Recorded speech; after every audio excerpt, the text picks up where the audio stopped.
Hey everyone, welcome to this week's episode of Chicago Soccer Talk with Collin.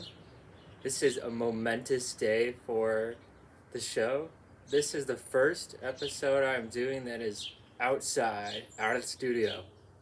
I decided why not change things up? It's a beautiful day outside.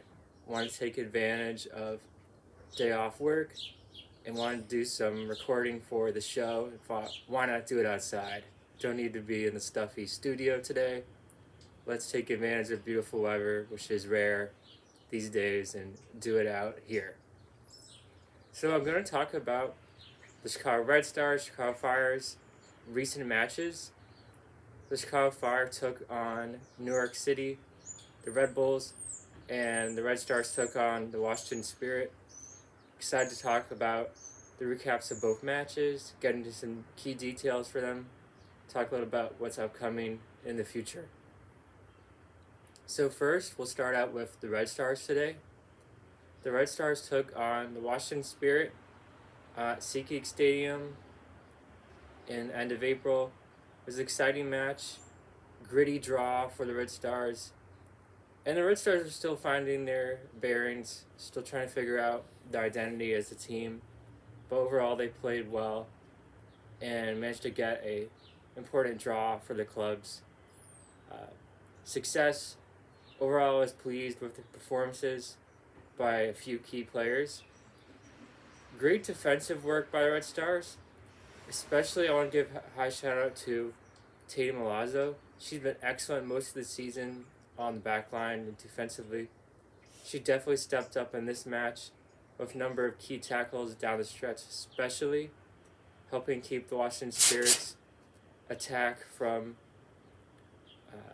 hurting the Red Stars. And very proud of her this season, last season as well. And she's been a huge part of the Red Stars' success, especially since I've been talking about lately how many of our free agents left the club in the offseason. And Tatum Milazzo still being here in defense has been a huge success, and very proud of her. Great job against the Spirit, tackling and having her women very well performancely by Tatum. Great job. And our key players is I want to give a shout out to Bianca St. Her first goal of the season for the 2023 season. Great job, Bianca. And I want to give credit to our Red Stars rookie. One of our rookies found Bianca a fantastic cross. So she was one-on-one with one of the defenders, managed to find a brilliant pass to turn into cross to find Bianca in stride, and Bianca found the net. Fantastic job.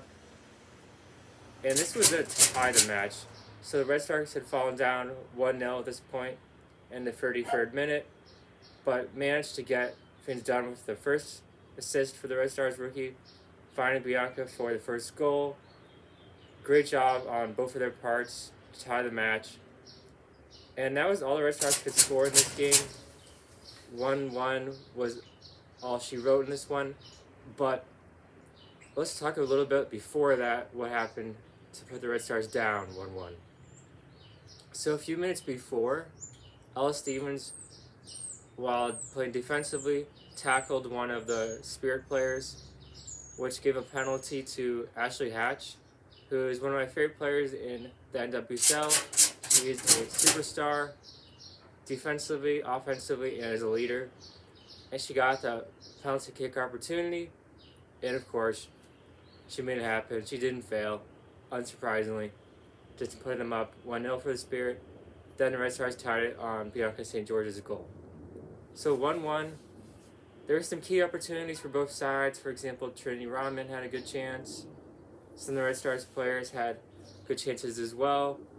But in the end, goalkeeping, defensing, play was too much.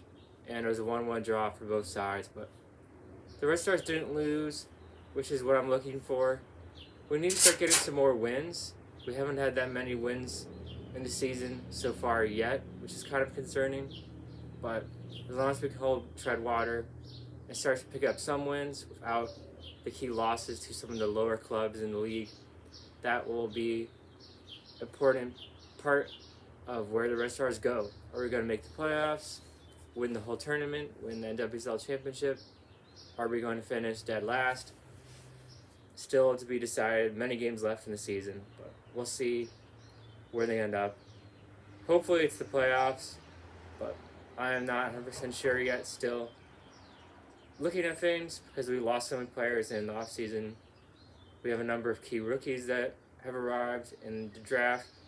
And we still have some players from last season as well. It's kind of a mix between rookies, veterans, and younger players. So we'll see how the team coexists, and with Chris Ashely, the newer coach as well, and management as well. We'll see how those four cogs could fit into one piece and what transpires. Hopefully I can cheer about the Red Stars championship next season. That would be fantastic. Looking for one of those as a fan. Hopefully it can happen soon. I know 2 seasons ago almost happened, but the Spirit were too much, and then the Red Stars lost. So let's move on to the Chicago Fire. They took on the Red Bulls. This match was close as well, just like the Red Stars match. Both sides played very strong.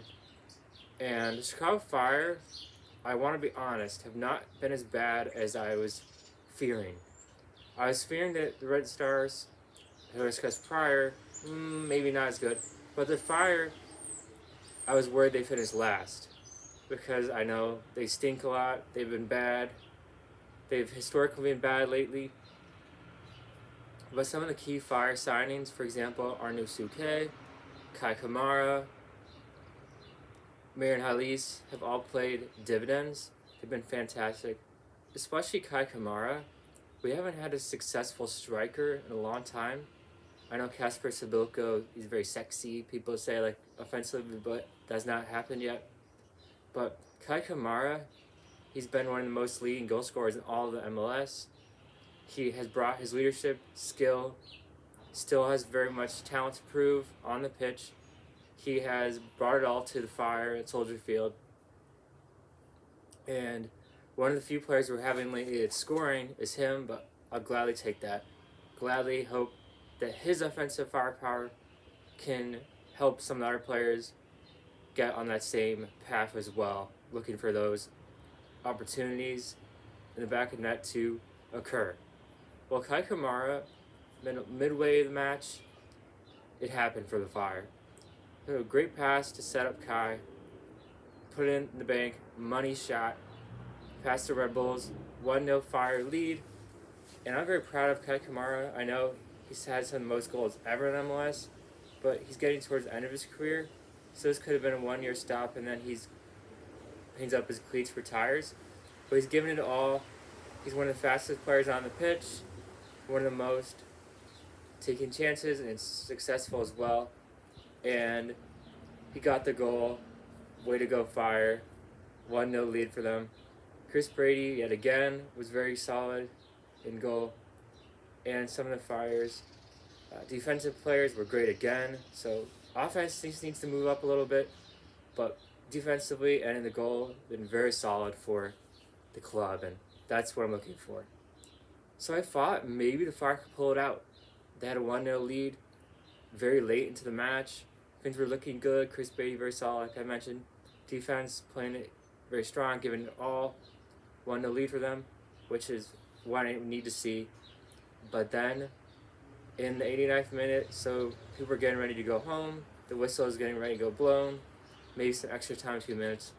But things were looking very positive for the club. Maybe they could steal this from the Red Bulls at home. But then, the Fire had a big bugaboo, big problem. The Fire took their foot off the gas. I don't know what happened. But instead of everyone cheering, celebrating, dancing at Soldier Field, instead people were cursing, yelling, screaming, throwing fits, angry about the Fire's failure yet again. At least it was not a loss. I'll take the draw.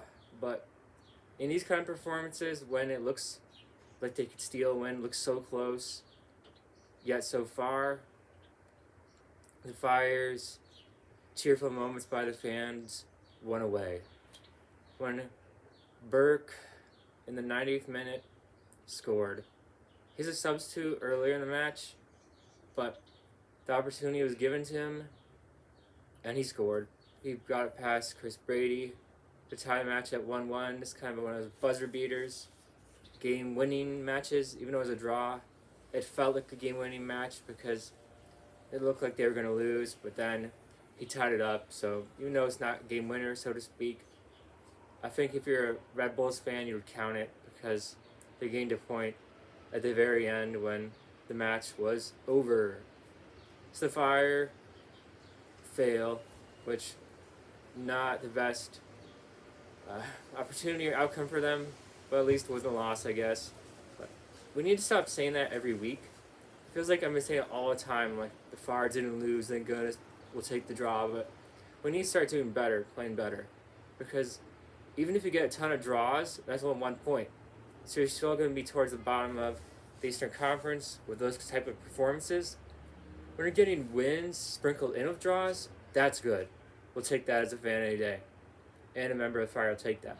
But when it's draws sprinkled in with losses, no. You're going to finish towards the bottom of the conference. You're just going to be like, oh well, they didn't make it. And this year, 9 teams can make it in the Eastern and Western Conference, respectively, because they changed the playoffs, like how it's set up compared to the past. So Fire need to take advantage, get some wins like this one, but they could not do that.